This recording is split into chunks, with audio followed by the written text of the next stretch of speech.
Hello everyone, मैं जितेश मोगरा, जेएमआर sir, resonance Kota के फिजिकल इनऑर्गेनिक केमिस्ट्री डिपार्टमेंट की तरफ से 23 जैन 2025 के शिफ्ट 2 इवनिंग वाली जो शिफ्ट है उसके फिजिकल इनऑर्गेनिक केमिस्ट्री के कुछ मेमोरी बेस्ड क्वेश्चंस लेके यहाँ पे आपके पास हूँ। ठीक है, चलिए सीधा क्वेश्चंस के ऊपर फोकस करते हैं, क्या क्या पूछा गया था, ताकि जो बच्चे आगे पेपर देने वाले हैं उनके लिए थोड़ा सा एक आइडिया लग कर आ जाए कि किस कॉन्सेप्ट के ऊपर सवाल आ रहे हैं, किस लेवल के सवाल आ रहे हैं, समथिंग लाइक दैट। ठीक है, चलिए पहले क्वेश्चन को देखते हैं एक बार। आपको क्वेश्चन में दिया हुआ है 81 ग्राम एल्यूमिनियम है, हमने इसको रिएक्ट करवाया 128 ग्राम ऑक्सीजन के साथ में। आपसे पूछा जा रहा है क्वेश्चन के अंदर कितना ग्राम Al2O3 बनकर आएगा। ठीक है, मोल कंसेप्ट का सवाल है, रिएक्शन बेस्ड क्वेश्चंस होकर आएंगे। चलिए देखते हैं सवाल के अंदर हो क्या रहा है एग्जैक्टली। देखिए सबसे पहले तो मैं यहाँ पे बोल रहा हूँ एल्यूमिनियम है, ऑक्सीजन के साथ रिएक्ट करके Al2O3 बना रहा है। सबसे इंपॉर्टेंट बात, हमको रिएक्शन को बैलेंस करना था। उसके बाद देखिए हमने क्या करा, गिवन मोल्स, गिवन जो मास आपको दोनों कंपोनेंट का दिया हुआ है उससे हमने क्या कर लिया है, दोनों के मोल्स डिटरमाइन कर लिए हैं। मोल्स डिटरमाइन करने के बाद आपको ये चेक करना पड़ेगा कि इसमें से लिमिटिंग रिएजेंट कौन है। हम क्या कर सकते हैं, गिवन मोल्स को स्टैचोमेट्रिक कोफिशिएंट से डिवाइड कर सकते हैं। देखिए ये रहा गिवन मोल, ये रहा इसका स्टैचोमेट्रिक कोफिशिएंट, ये रहा इसके मोल, और यहां आ जाएगा क्या, इसका स्टैचोमेट्रिक कोफिशिएंट। ये देख लीजिए एक बार। अगर मैं दोनों को कंपेयर करता हूं तो आपको समझ में आ रहा होगा। देखिए ये 3/4 है, ये जो वैल्यू है ये 8/3 है। दोनों में से जो छोटी वैल्यू निकल कर आ रही है वो ये है। छोटी वैल्यू जो होती है वही लिमिटिंग रिएजेंट होता है। तो आप देख सकते हैं इस रिएक्शन के अंदर aluminium is the limiting reagent. अगर एल्यूमिनियम लिमिटिंग रिएजेंट आ गया है तो हम क्या कर सकते हैं, एल्यूमिनियम के मोलों के हिसाब से ही एनालाइज करके Al2O3 के मोल निकाल सकते हैं। आपको रिएक्शन के अंदर दिख रहा होगा कि 4 मोल एल्यूमिनियम से 2 मोल Al2O3 बनकर आ रहा है। इसका मतलब हम बोल सकते हैं जितना मोल हमारे पास एल्यूमिनियम था, देखिए 3 मोल था, उससे क्या होएगा, उसका आधा अमाउंट Al2O3 का बनकर आ जाएगा। इसका मतलब Al2O3 के जो मोल अपने पास बनकर आने चाहिए, देख लें यहां से हम बोल सकते हैं 4 से 2 बनते हैं तो 3 से कितने बन जाएंगे, 3/2 बनकर आ जाएंगे। ये अमाउंट देखिए आपको 3/2 1.5 के रूप में दिया हुआ है। और मैं मोल को क्या कर सकता हूं, मॉलिक्यूलर मास से मल्टीप्लाई कर दूंगा। मोल को मॉलिक्यूलर मास से मल्टीप्लाई करेंगे तो हमारे पास मास आ जाएगा, that comes out to be 153 gram of Al2O3। आसान सवाल है, लिमिटिंग रिएजेंट के ऊपर बेस्ड है। क्लास 11th के अंदर आप मोल कंसेप्ट में इस टाइप के बहुत सारे क्वेश्चंस प्रैक्टिस करते हैं, उसी के ऊपर बेस्ड ये वाला क्वेश्चन था। न्यूमेरिकल टाइप क्वेश्चन है, आंसर इज 153। ठीक है, रिएक्शन को बैलेंस करना जरूर ध्यान रखें यहां पे। चलिए नेक्स्ट क्वेश्चन के ऊपर मूव करते हैं।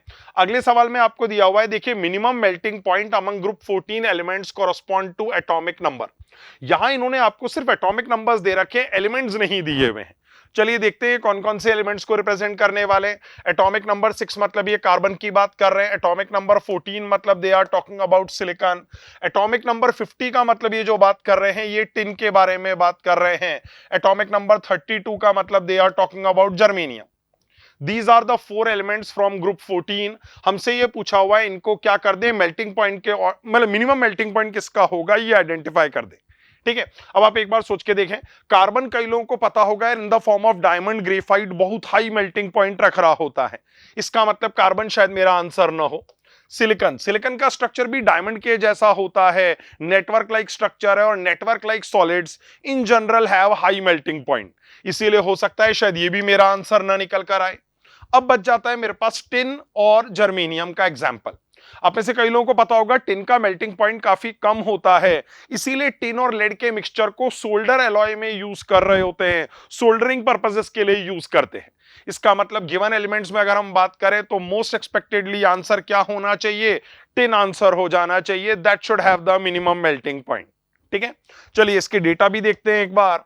एनसीईआरटी के अंदर boron carbon family P block class 11th के पार्ट 2 जो है एनसीईआरटी का, उसके अंदर एक चैप्टर है P block boron carbon family. उसमें आपको एक टेबल दी हुई है जिसके अंदर सारे एलिमेंट्स के मेल्टिंग पॉइंट का डेटा दिया हुआ है।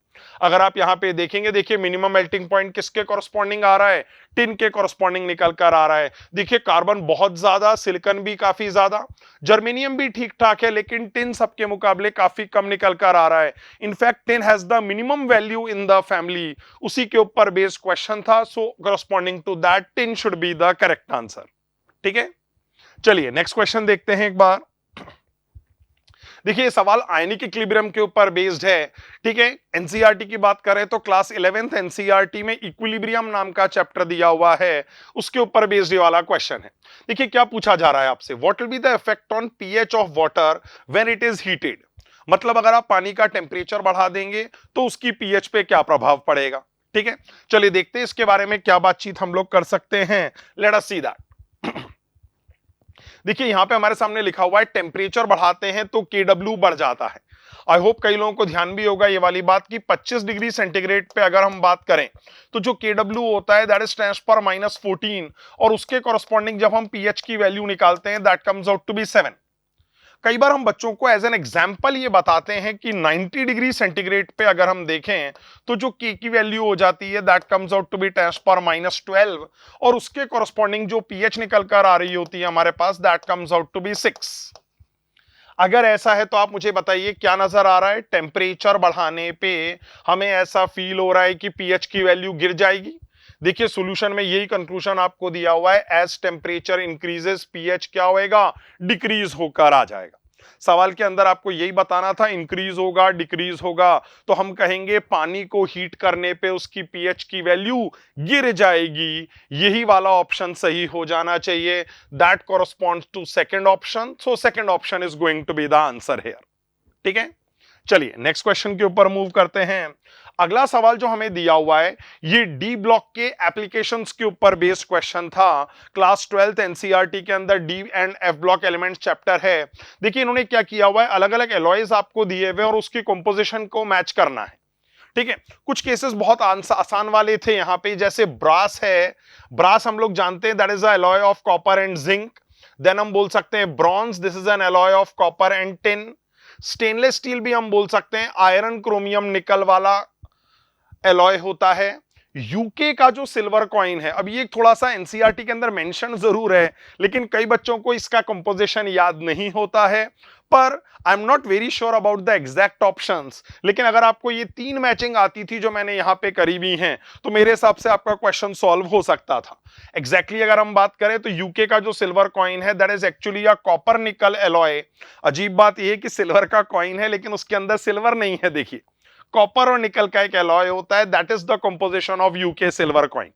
अगर हम इसी के कॉरस्पॉन्डिंग सही ऑप्शन यहां पे देखें, देखिए क्या मिल रहा है, ए जो अपने पास आ रहा है वो सेकंड के साथ मैच कर रहा है।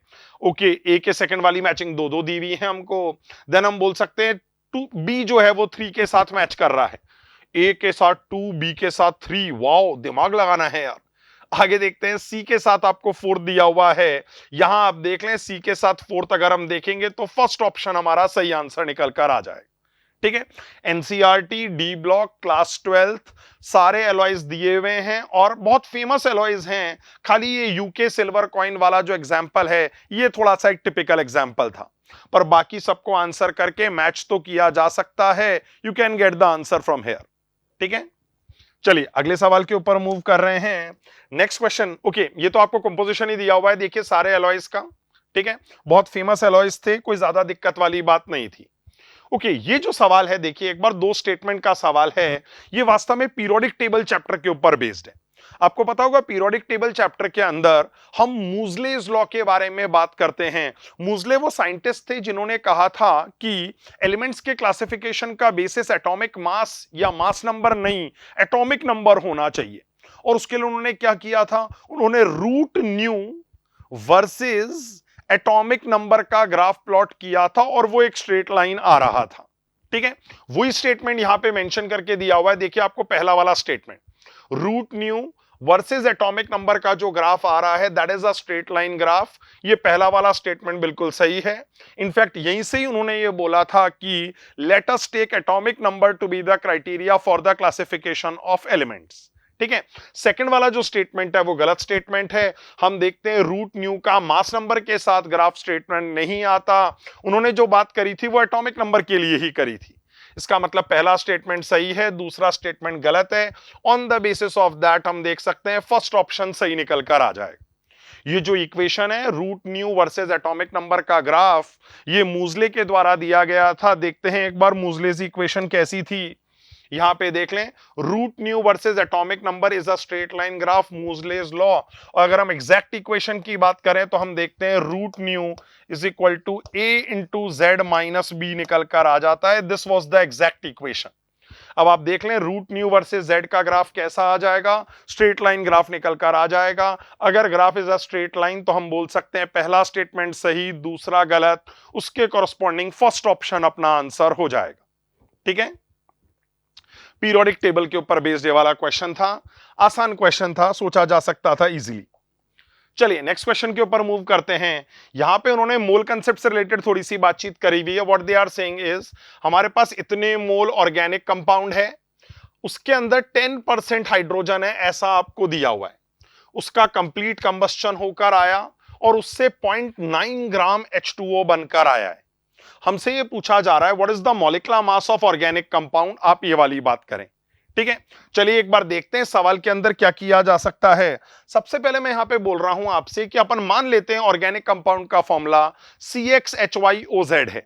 ठीक है, मैंने यहां पे सेफ साइड रहने के लिए ऑक्सीजन को कंसिडर कर लिया, वरना कई लोग यहां पे ऑर्गेनिक कंपाउंड का फॉर्मूला मानना चाहते हैं क्या CXHY। उससे भी कोई फर्क नहीं पड़ता, आपका आंसर सबसे ही सही निकल कर आएगा। हां, बस एक बात आपको अज्यूम करनी पड़ेगी कि ऑर्गेनिक कंपाउंड में जितनी भी हाइड्रोजन है वो सारी की सारी हाइड्रोजन वाटर के अंदर कन्वर्ट होकर आ रही है। यहां पे देखिए यही चीज मैंने कंसिडर करी है, मैंने क्या लिखा, अप्लाइंग POAC ऑन हाइड्रोजन। इसका मतलब I am assuming that all of the hydrogen present in organic compound after combustion got converted into H2O। अब मुझे बताएं, अगर मैं POAC हाइड्रोजन के ऊपर अप्लाई कर रहा हूं, इसका क्या मतलब हो गया, I should write number of moles of hydrogen in organic compound should be equal to number of moles of hydrogen in water. अगर ऐसा है तो क्या किया जा सकता है, चलिए देखते हैं एक बार। ठीक है, आपको कंपाउंड के मोल दे रखे हैं 0.01। क्या आपके कंपाउंड में अपन ने यहां जो हाइड्रोजन की संख्या मानी हुई है, सो सॉरी शायद लेबलिंग में थोड़ा सा गलती होकर आ गई है, यहां x नहीं y होना चाहिए, क्योंकि हमने तो हाइड्रोजन की संख्या y मानी हुई है, तो हमने बोल दिया 0.1 इंटू y।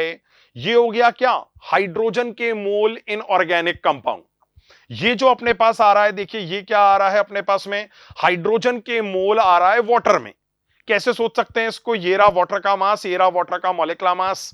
गौर से देखिए ये वाटर के मोल हो गए क्या, और हमें पता है वाटर के फॉर्मूले के हिसाब से कि वाटर के मोलों को डबल कर देंगे तो H के मोल निकल कर आ जाएंगे। दीज आर H के mole in organic compound, these are H के मोल इन वाटर। दोनों को इक्वेट कर दिया तो देखिए जो हमारे पास में Y की वैल्यू आ जाएगी, दैट इज Y क्या है, मॉलिक्यूल में हाइड्रोजन की संख्या है, वो 10 के बराबर निकल कर आ रही है। बाकी एलिमेंट्स की रिगार्डिंग अपने को कोई दिमाग नहीं लगाना है, हम तो बस इतना बोल रहे हैं y comes out to be 10। ठीक है, अब मुझे बताइए क्या बोला हुआ था क्वेश्चन में, ये भी बोला हुआ था कि कंपाउंड में हाइड्रोजन 10% है। इसका मतलब हम क्या कर सकते हैं, देखिए 10% of the molecular mass of compound should be the molecular mass of hydrogen. ये देखिए 10% of molecular mass of compound को मैंने हाइड्रोजन के मास के बराबर कर दिया। हाइड्रोजन एटॉमिक मास 1 होता है और उसके 10 एटम प्रेजेंट हैं, इसका मतलब जो हाइड्रोजन का मास होएगा वो 10 के बराबर ही होएगा। लास्ट स्टेप के ऊपर एक बार ध्यान दें, 10% of the mass of the organic compound should be the mass of hydrogen. यहां से हम सॉल्व करेंगे तो molecular mass of the compound जो है वो 100U निकल कर आ जाएगा। This is going to be the molecular mass of unknown organic compound. ठीक है, न्यूमेरिकल टाइप क्वेश्चन था एंड इसका जो आंसर निकल कर आ जाता है that comes out to be 100। ठीक है, ठीक ठाक क्वेश्चन था। हाँ, बस थोड़ा सा डर कई बार इस बात का लग रहा होता है कि कौन सा कंपाउंड माना जाए, क्या कंबस्शन रिएक्शन करवाएं, समथिंग लाइक दैट। हाँ, लेकिन अगेन इस टाइप के काफी सारे क्वेश्चन जेईई मेंस पहले पूछ चुका है। कई बार ऑर्गेनिक कंपाउंड्स के कंबस्शन की वो लोग बातें करते हैं, वही चीज उन्होंने इस क्वेश्चन में करी हुई है, तो not a very different thing from their side. ठीक है, बच्चों के लिए सवाल कंफर्टेबल रहना चाहिए था मेरे हिसाब से। ठीक है, चलिए नेक्स्ट क्वेश्चन के ऊपर मूव करते हैं। देखिए इस सवाल के अंदर उन्होंने क्या दिया हुआ है, central atom has D4 configuration in which complexes. आप देखिए आपको 5 कॉम्प्लेक्सेस यहां पे दिए हुए हैं और आपको ये पूछा हुआ है कि कहां कहां पे सेंट्रल एटम D4 कॉन्फ़िगरेशन लिए हुए होगा। ठीक है, चलिए हम क्या करते हैं, एक एक करके देखते हैं यहां पे कौन कौन सा एलिमेंट सेंट्रल एटम किस किस ऑक्सीडेशन नंबर में है। यहां देखिए आपको दिख रहा होगा निकल का ऑक्सीडेशन नंबर अगर अपन निकालें तो यह आ जाता है +4। यहां आयरन का ऑक्सीडेशन नंबर अगर हम देखें तो यह आ जाता है +3। यहां क्रोमियम का ऑक्सीडेशन नंबर अगर हम देखेंगे that comes out to be +2। Manganese का ऑक्सीडेशन नंबर यहां जो आ रहा है दैट इज +3। फर्दर हम बोल सकते हैं आयरन का जो ऑक्सीडेशन नंबर यहां पे निकल कर आ रहा है दैट इज +6। थोड़ा सा रेयर है, आपको पता है कॉमनली हम आयरन के लिए +2 +3 एक्सपेक्ट करते हैं, लेकिन देखिए यहां तो आयरन +6 में निकल कर आ रहा है। अब हम क्या करते हैं यहां पे इन सारे मेटल आयंस के हिसाब से इनके डी कॉन्फ़िगरेशन को लिख लेते हैं और फिर देखते हैं कौन सा ऑप्शन मैच करेगा। ठीक है, चलिए देखते हैं इनकी डी कॉन्फ़िगरेशन क्या क्या होनी चाहिए। देखिए पहला था Ni4+ that is D6, Fe3+ है D5, ये दोनों अपने आंसर नहीं होने वाले हैं। देन आप देखिए क्रोमियम +2 है, the electronic configuration is going to be D4। मैं उम्मीद करता हूं ये सब लोगों को ध्यान है कि जब अपन क्रोमियम से आयन बनाएंगे तो हम पहला इलेक्ट्रॉन 4s में से निकालेंगे, फिर एक और इलेक्ट्रॉन 3d में से निकालेंगे। So we will be left with the configuration 3d4। देखिए हमको d4 कॉन्फ़िगरेशन ही चाहिए थी, तो क्या एक तो हमको मिल गया है क्रोमियम वाला कॉम्प्लेक्स। हाँ, दूसरा हम देख सकते हैं, देखिए मैंगनीज 3+ दिया हुआ है। मैंगनीज 3+ का मतलब 3 इलेक्ट्रॉन निकालने हैं। पहले आप 2 इलेक्ट्रॉन 4s में से निकालेंगे, फिर एक और इलेक्ट्रॉन 3d में से निकालेंगे। You will be left with 3d4 again. अगर यहां पे भी 3d4 आ रहा है तो ये भी अपना आंसर हो जाना चाहिए। आयरन +6 की अगर हम बात करें तो D2 कॉन्फ़िगरेशन निकल कर आ रही होती है, और अगर D2 कॉन्फ़िगरेशन है तो ऑब्वियसली ये हमारा आंसर नहीं है। तो हमारे कॉम्प्लेक्सेस कौन से निकल कर आ रहे हैं, थर्ड और फोर्थ वाला जो कॉम्प्लेक्सेस हैं वो सही निकल कर आ रहे हैं। ठीक है, उसके कॉरस्पॉन्डिंग कौन सा ऑप्शन सही आ जाएगा, फर्स्ट ऑप्शन सही निकल कर आ जाएगा। कोऑर्डिनेशन कंपाउंड्स का सवाल लगता है, लेकिन आपको समझ में आ रहा होगा यहां पे कोई CFT VBT अप्लाई करने की जरूरत नहीं थी। आपको सिर्फ सेंट्रल एटम्स का ऑक्सीडेशन नंबर निकालना है, उनके कॉरस्पॉन्डिंग इलेक्ट्रॉनिक कॉन्फ़िगरेशन लिखनी है, और इलेक्ट्रॉनिक कॉन्फ़िगरेशन लिखने के बाद आराम से आपके पास आंसर आ जाएगा that these two complexes, the third and the fourth complex will have D4 configuration of the central metal ion. ठीक है, okay, easy question with respect to the chapter coordination compounds. कई बार उन्होंने इस चैप्टर से काफी मुश्किल सवाल भी पूछे हैं, पर आज के पेपर के अंदर जो सवाल था ये तो काफी आसान सवाल ही माना जाएगा। ठीक है, चलिए अगले सवाल के ऊपर मूव करते हैं। नेक्स्ट जो अपने को दिया हुआ है थर्मोडायनेमिक्स के ऊपर बेस्ड सवाल था। हाँ, इन्होंने जो हमको बात करी हुई है, देखिए ये बोल रहे हैं यूजिंग बाय यूजिंग रिलेशन। शायद थोड़ा सा टाइपिंग मिस्टेक होकर आ गई है, it was actually delta G बराबर delta H minus T delta S.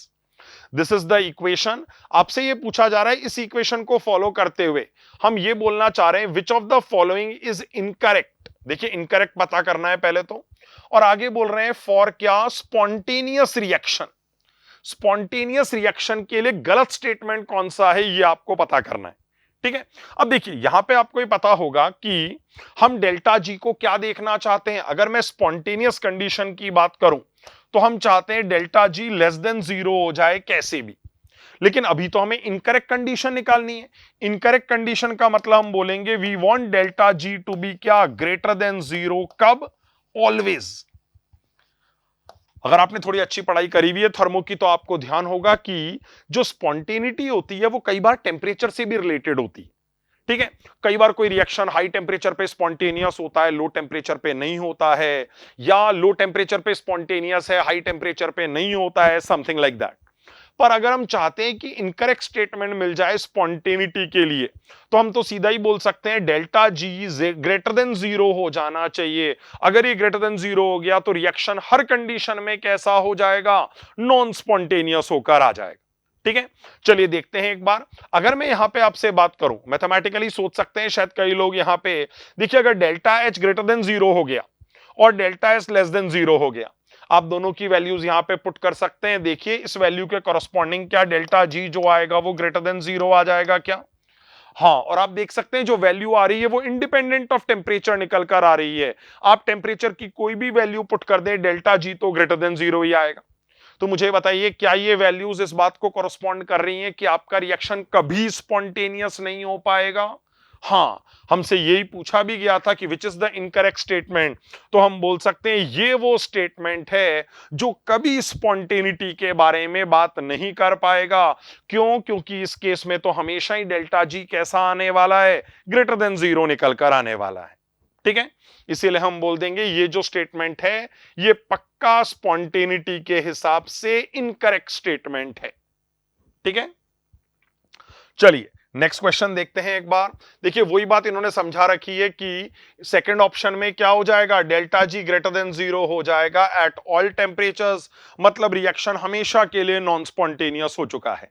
ठीक है, चलिए नेक्स्ट वाले क्वेश्चन को देखते हैं एक बार। अगला सवाल जो आपको दिया हुआ है, देखिए क्या बोल रहे हैं, vapour pressure decreases by 10 mm of Hg when mole fraction of non volatile solute is 0.2। आगे बोल रहे हैं नया वाला मोल फ्रैक्शन बताओ अगर वेपर प्रेशर में जो लोअरिंग आ रही है वो इतनी आ रही है। ठीक है, क्लास 12th की बात करें, सॉल्यूशंस नाम का जो चैप्टर है उसके अंदर एक कॉन्सेप्ट होता है RLVP, relative lowering of vapour pressure. ये सवाल उसी के ऊपर बेस्ड है, आसान क्वेश्चन है, फॉर्मूला बेस्ड क्वेश्चन है। चलिए एक बार देखते हैं सवाल के अंदर क्या करना था। ये देखिए, ये मैंने जो फॉर्मूला लिखा हुआ है P naught minus P S by P naught बराबर mole fraction of solute. I hope कई लोगों को ये वाला फॉर्मूला याद होगा with respect to which concept, RLVP का कॉन्सेप्ट।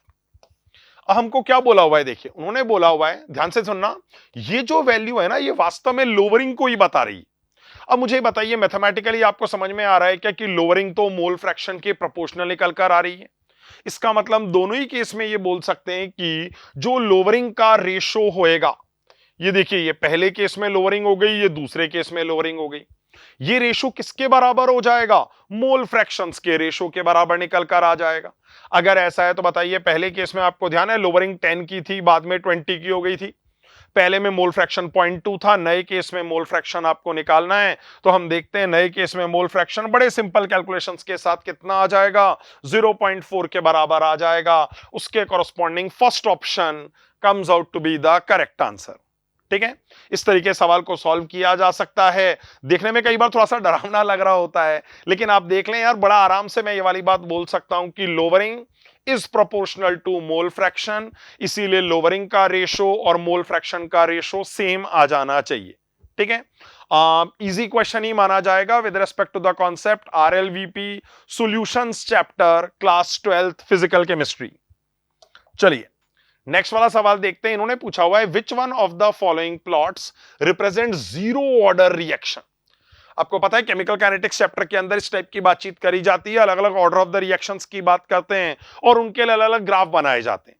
ठीक है, अब देखिए पहला वाला जो ग्राफ है एक बार वो देखते हैं। सबसे पहले देखिए आपको कुछ ग्राफ दिए हुए हैं कंसंट्रेशन वर्सेस टाइम के, कुछ ग्राफ दिए हुए रेट वर्सेस टाइम के। देखते हैं कैसी सिचुएशन आएगी।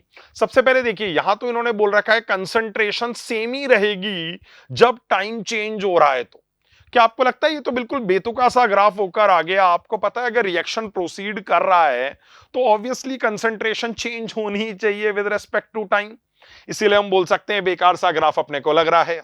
ये वाला ग्राफ देखते हैं एक बार। देखिए रेट क्या हो रही है, कम होती जा रही है विद रिस्पेक्ट टू टाइम।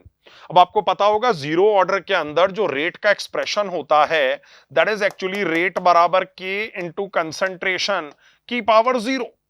इसका मतलब ये तो के बराबर ही आ जाएगा and which is actually a constant. इसका मतलब हम बोल सकते हैं रेट तो कांस्टेंट रहनी चाहिए थी जीरो ऑर्डर वाले ग्राफ में। यहां आप देख रहे हैं रेट तो कांस्टेंट नहीं रह रही है, देखिए रेट डिक्रीज होती हुई नजर आ रही है। इसका मतलब हम बोल सकते हैं ये वाला ऑप्शन भी गड़बड़ लग रहा है। ये वाला ऑप्शन देखते हैं एक बार। देखिए कंसंट्रेशन वर्सेस टाइम का ग्राफ है। ओके, यहां से अगर आप इंटीग्रेट करेंगे तो जो आपकी इक्वेशन निकल कर आ जाती है that comes out to be Ct बराबर C0 माइनस KT। वैसे कई अच्छे बच्चों को जीरो ऑर्डर के लिए इक्वेशन रटी हुई होगी। आप यहां पे देखें तो देखिए कंसंट्रेशन वर्सेस टाइम का ग्राफ क्या एक नेगेटिव स्लोप वाली स्ट्रेट लाइन के बराबर आ रहा है। हाँ देखिए वही नेगेटिव स्लोप वाली स्ट्रेट लाइन आपको दी हुई है, यही वाला ग्राफ अप्रोप्रिएट हो जाना चाहिए। ठीक है, नेक्स्ट में इन्होंने कंसंट्रेशन वर्सेस टाइम का इस तरीके का ग्राफ दिया हुआ है, पर एज पर द इक्वेशन हमें दिख रहा है it is a straight line with a negative slope. अगर ऐसा है तो ये वाला ऑप्शन गलत हो जाना चाहिए। We are left with third option and that is our correct answer. ठीक है, चलिए इसका सॉल्यूशन भी देखते हैं एक बार। जो बात बोली हुई है दे आर सेइंग कि देखिए जीरो ऑर्डर के लिए पहले तो बताइए रेट कांस्टेंट रहती है क्या। हाँ, रेट कंसंट्रेशन के साथ चेंज नहीं होकर आ रही होती है। दूसरा, जैसा मैंने अभी अभी आपके सामने इंटीग्रेटेड रेट लॉ का एक्सप्रेशन लिखा था, ये वही एक्सप्रेशन आपके सामने लिखा हुआ है एंड यू कैन सी कि ये कैसा निकल कर आ रहा है। बताइए, देखिए सेम चीज रिपीट हो रही है, स्ट्रेट लाइन ग्राफ आ रहा है बट क्या होएगा, नेगेटिव स्लोप वाला ग्राफ आ जाएगा। उसके corresponding third option comes out to be the correct answer. ठीक है, केमिकल काइनेटिक्स 0 ऑर्डर के ऊपर बेस्ड क्वेश्चन था, अगेन आसान कैटेगरी का क्वेश्चन ही माना जाएगा। इन जनरल केमिस्ट्री के पेपर थोड़े से आसान ही आ रहे हैं, बढ़िया अच्छी खासी स्कोरिंग करी जा सकती है, तो केमिस्ट्री पे थोड़ा सा अपना फोकस बढ़ा लेंगे तो बेटर रहेगा। ठीक है, चलिए नेक्स्ट क्वेश्चन देखते हैं एक बार। देखिए ये सवाल केमिकल इक्विलिब्रियम के ऊपर बेस्ड है, आपको एक रिएक्शन दिया हुआ है, हमसे ये पूछ रहे हैं कि केपी और अल्फा और इक्विलिब्रियम प्रेशर इनके बीच में क्या रिलेशनशिप होगी, ये अपने को बताना है। ठीक है, देखिए उसके लिए आपको अलग अलग एक्सप्रेशंस यहां पे दिए हुए हैं, आपको सॉल्व करना पड़ेगा और रिजल्ट निकालना पड़ेगा। जस्ट आपकी जानकारी के लिए वाली बात बता रहा हूं कि सेम रिएक्शन, देखिए वो स्पीशीज भले ही चेंज कर देते हैं, लेकिन सेम स्टोइचियोमेट्री के साथ ये तीसरा सवाल है जो उन्होंने पूछा हुआ है, और ऑलमोस्ट हर केस में वही की वही ऑप्शंस वो लोग दे रहे होते हैं। ठीक है, तो सेम स्टोइचियोमेट्री के साथ कैसे एनालिसिस किया जा सकता है, चलिए देखते हैं एक बार। थोड़ा सा फंडामेंटल लेवल से ही देखेंगे। ये रहा आपका रिएक्शन, देखिए मैंने अज्यूम कर लिया t बराबर 0 पे इसके a मोल थे, 0 0 हो गए, x की टर्म में हमने यहां पे मोल लिख लिए, पर आपको पता है आपको आंसर x की टर्म में नहीं अल्फा की टर्म में निकालना है, that is degree of dissociation. Degree of dissociation का क्या फॉर्मूला होता है, जितने मोल टूटे अपॉन प्रारंभ में जितने मोल दिए हुए हैं, that ratio is actually alpha. तो बताइए अल्फा की जो वैल्यू निकल कर आ जाएगी वो क्या आ जाएगी, जितने मोल टूटे x, जितने मोल प्रारंभ में दिए हुए थे दैट इज a। अगर हम चाहें तो यहां पे x की वैल्यू को a अल्फा के बराबर पुट कर सकते हैं, देखिए वही पुट करके अपने पास ये एक्सप्रेशन निकल कर आ गया। यहां मैंने आपके लिए क्या कर लिया है, टोटल नंबर ऑफ मोल्स निकाल लिए। ठीक है, गैसियस मोल्स अगर हम देखें टोटल ऐड करने पे इतने के बराबर आ जाएंगे। अब मैं क्या कर लेता हूं, मैं हर स्पीशी का पार्शियल प्रेशर निकाल लेता हूं। आपको पता है पार्शियल प्रेशर कैसे निकाल सकते हैं, हम बोलेंगे हम हमारे सब्सटेंस का मोल फ्रैक्शन लिखेंगे और उसे टोटल प्रेशर से मल्टीप्लाई कर देंगे। मोल फ्रैक्शन कैसे लिख सकते हैं, अपने सब्सटेंस के मोल अपॉन टोटल मोल। देखिए आप ही के लिए टोटल मोल यहां पे मैंने इसीलिए ऐड किए हुए। ठीक है, चलिए नेक्स्ट स्लाइड के ऊपर चलते हैं और देखते हैं सबका मोल फ्रैक्शन के हिसाब से पार्शियल प्रेशर कैसे लिख सकते हैं। देखिए ये मैंने क्या लिखा हुआ है, ए का पार्शियल प्रेशर लिखा हुआ है, ये क्या है ए के मोल अपॉन टोटल मोल, ये क्वांटिटी हो गई ए का mole fraction at equilibrium multiplied by total pressure. ऐसे ही ए का मोल फ्रैक्शन आ गया तो आगे बी का मोल फ्रैक्शन भी आ जाएगा। यहां इन्होंने ए और बी वाला रिप्रेजेंटेशन दे दिया है। बेसिकली अगर अपने रिएक्शन के हिसाब से बात करें तो हम स्पीशीज को कैसे समझ लेंगे तो अपने लिए थोड़ा सा बेटर रहेगा। आपको पता है ये जो ए है वास्तव में ये X2Y वाला स्पीशी है। ठीक है, नेक्स्ट जो हमारे पास बनकर आ रहा था इसी रिएक्शन के अंदर, एक बार देखते हैं पिछली वाली स्लाइड के ऊपर। आप देखिए यहां पे अपने पास X2Y जो था वो इनिशियल कंपाउंड है, let us assume that as A, ये B आ जाएगा X2 और ये आ जाएगा Y2। तो व्हाट आई वांट टू से इन दिस क्वेश्चन इज कि आप B को कैसा मान लेंगे, X2 के जैसा मान लेंगे, और C को आप कैसा मान लेंगे, Y2 के जैसा मान लेंगे। ठीक है, यहां पे एग्जैक्ट फॉर्मूले नहीं लिखे हुए हैं, उसके कोरस्पॉन्डिंग आपके सारे पार्शियल प्रेशर्स आ चुके हैं। देखिए ए का पार्शियल प्रेशर सेम तरीके से बी का, सेम तरीके से सी का। अब हम क्या कर सकते हैं, केपी के एक्सप्रेशन में वैल्यूज पुट कर सकते हैं। अगर वैल्यूज पुट कर देंगे तो हम देखेंगे इस तरीके का एक्सप्रेशन क्रिएट होकर आ जाता है। जब सिंप्लीफाई करेंगे तो this comes out to be the correct expression. ठीक है, चारों ऑप्शंस में से जहां पे भी ये एक्सप्रेशन दिया हुआ है आपको इसी को टिक करना था, this is going to be the correct answer. थोड़ा सा लेंदी क्वेश्चन था, लेकिन मेरे हिसाब से ये आसान सवाल इसलिए माना जा सकता है क्योंकि उन्होंने इसी स्टोइचियोमेट्री का सेम सवाल पहले पूछा हुआ है, इनफैक्ट 2 बार पहले पूछा हुआ है। ठीक है, अगर आपने पीवाईक्यूज अच्छे से प्रैक्टिस किए होंगे तो you can easily solve this question. हाँ थोड़ा टाइम कंज्यूम होकर आता है बट इट इज ओके। ठीक है, ज्यादा दिमाग नहीं लगाना सवाल में। चलिए नेक्स्ट सवाल के ऊपर मूव करते हैं। देखिए ये एटॉमिक स्ट्रक्चर, क्वांटम नंबर्स वगैरह के ऊपर बेस्ड क्वेश्चन है। देखते हैं एक बार क्या बात बोली जा रही है। Class 11th physical chemistry. देखिए इन्होंने बोला है फॉर अ पर्टिकुलर शेल, ठीक है, ये बोल रहे हैं maximum number of orbitals is n²। ठीक है, ये वाली बात कई लोगों को ध्यान भी होगी। nth शेल के अंदर कितने ऑर्बिटल्स होते हैं, n² नंबर ऑफ ऑर्बिटल्स होते हैं। वही चीज यहां पे इन्होंने बोली हुई है। तो बताइए पहला स्टेटमेंट कैसा लग रहा है, सही स्टेटमेंट लग रहा है। ठीक है, दूसरा स्टेटमेंट देखते हैं एक बार। For a given subshell number of orientation lies from -L से +L इंक्लूडिंग 0। अब ये जो शब्द है ना ओरिएंटेशन, ये कई बार थोड़ा सा डर पैदा करता है कि यार सर ये क्या होता होगा। ओरिएंटेशन का मतलब होता है अरेंजमेंट, और अरेंजमेंट जितने होंगे आपको पता है ऑर्बिटल्स भी उतने ही होंगे। ठीक है, तो मैं ये बोल रहा हूं फॉर अ पर्टिकुलर सबशेल, मान लीजिए इसका जो क्वांटम नंबर है दैट इज एल। अगर इसका एजिमुथाल क्वांटम नंबर एल के बराबर है तो हम बोल सकते हैं जो नंबर ऑफ ओरिएंटेशंस है वास्तव में ये किसकी संख्या है, नंबर ऑफ ऑर्बिटल्स की संख्या है। ठीक है, हमको पता है एल वाला जो सबशेल होता है उसमें ऑर्बिटल्स की संख्या -L से लेकर +L तक इंटीग्रल स्टेप्स में आ रही होती है इंक्लूडिंग जीरो। आप देख लीजिए वही चीज यहां पे लिखी हुई है फ्रॉम -L से +L, और अच्छी बात ये भी है कि बोला हुआ है क्या, इंक्लूडिंग जीरो। हाँ, इंटीग्रल स्टेप्स अगर और बोल देते तो बेटर रहता, क्योंकि हमें पता है सारी वैल्यूज नहीं यूज होकर आएंगी, खाली इंटीग्रल वैल्यूज ही यूज होकर आएंगी। पर उस हिसाब से सोचा जाए तो दोनों स्टेटमेंट बिल्कुल सही सही बात कर रहे हैं। अगर ऐसा है तो पहला और दूसरा दोनों स्टेटमेंट सही हो जाएंगे। Corresponding to that first should be the correct answer. यहां जो आंसर आ जाएगा दैट इज फर्स्ट ऑप्शन। चलिए नेक्स्ट सवाल देखते हैं एक बार। ये भी आसान क्वेश्चन की कैटेगरी में आएगा, मतलब बच्चों को ये सारी बातें रटी हुई होती हैं। ठीक है, अगर आपने क्वांटम नंबर्स बढ़िया से पढ़ा है तो आपको पता है this is a very fundamental thing that is being talked about. ठीक है, चलिए नेक्स्ट सवाल देखते हैं। इसके अंदर इसी के डिटेल्स दिए हुए हैं, nothing new for us. Okay, हाँ, इलेक्ट्रोकेमिस्ट्री का एक बढ़िया सा सवाल आपको दिया हुआ है। देखिए इन्होंने क्या बोला हुआ है, इन्होंने आपको 4 इलेक्ट्रोड्स का पोटेंशियल दिया हुआ है एंड ये पूछ रहे हैं then which of the following will have most negative value of delta G not. ठीक है, अब देखिए 4 सेल आपको दिए हुए हैं, हमें क्या कर लेना चाहिए, हमें सबका ई नॉट सेल निकाल लेना चाहिए। ई नॉट सेल निकालने का तरीका क्या होता है ये देख लें एक बार। ई नॉट सेल हम में से कई लोगों को ध्यान भी होगा ये वाली बात, SRP of cathode minus SRP of anode अगर हम कर दें तो इससे हमारे पास क्या आ जाएगा, ई नॉट सेल निकल कर आ जाएगा। चलिए यही वाला काम करते हैं, सारे सेल्स के लिए करते हैं और देखते हैं वैल्यू क्या आएगी।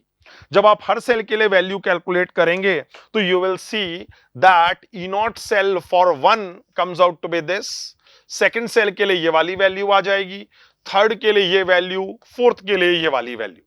ठीक है, अब आप में से कई लोगों को ध्यान होगा ये वाली बात की जो डेल्टा जी नॉट है वो वास्तव में ई नॉट के साथ कुछ इस तरीके से रिलेटेड होता है, डेल्टा जी नॉट बराबर -NF ई नॉट सेल। अब बताइए हम यहां पे बोल सकते हैं क्या कि ई नॉट सेल जितना ज्यादा पॉजिटिव होएगा, सोचिए एक बार, ई नॉट सेल जितना ज्यादा पॉजिटिव होएगा डेल्टा जी नॉट उतना ही लार्ज नेगेटिव वैल्यू लेकर आएगा। आपसे यही पूछा हुआ है डेल्टा जी तगड़ा नेगेटिव कब होएगा, तो हम बोल सकते हैं, देखिए लिखा हुआ भी ये greater the positive value of E not cell more negative will be क्या, डेल्टा जी नॉट। अब अगर आप गिवन ऑप्शंस को देखेंगे, देखिए फर्स्ट वाले सेल के अंदर आप देख रहे हैं ई नॉट सेल सबसे ज्यादा पॉजिटिव आ रहा है। ठीक है, अगर वैल्यू सबसे ज्यादा पॉजिटिव है तो हम बोल सकते हैं इसका डेल्टा जी नॉट सबसे ज्यादा नेगेटिव आएगा, so that first cell should be the correct answer. यही हमारा सही आंसर हो जाना चाहिए। ठीक है, अगेन मैं आपको एक बार रिमाइंड करवाऊंगा, ये सारे मेमोरी बेस्ड क्वेश्चंस हैं, बच्चों ने हमें जैसा इनपुट दिया उसके कॉरस्पॉन्डिंग हमने क्वेश्चंस फ्रेम किए हुए हैं। हो सकता है ये एग्जैक्ट क्वेश्चंस के साथ मैच न करें, हाँ, पर आपको एक आइडिया जरूर लगकर आ जाएगा कि इस कॉन्सेप्ट के ऊपर सवाल पूछा गया था। That is it from my side. Thank you.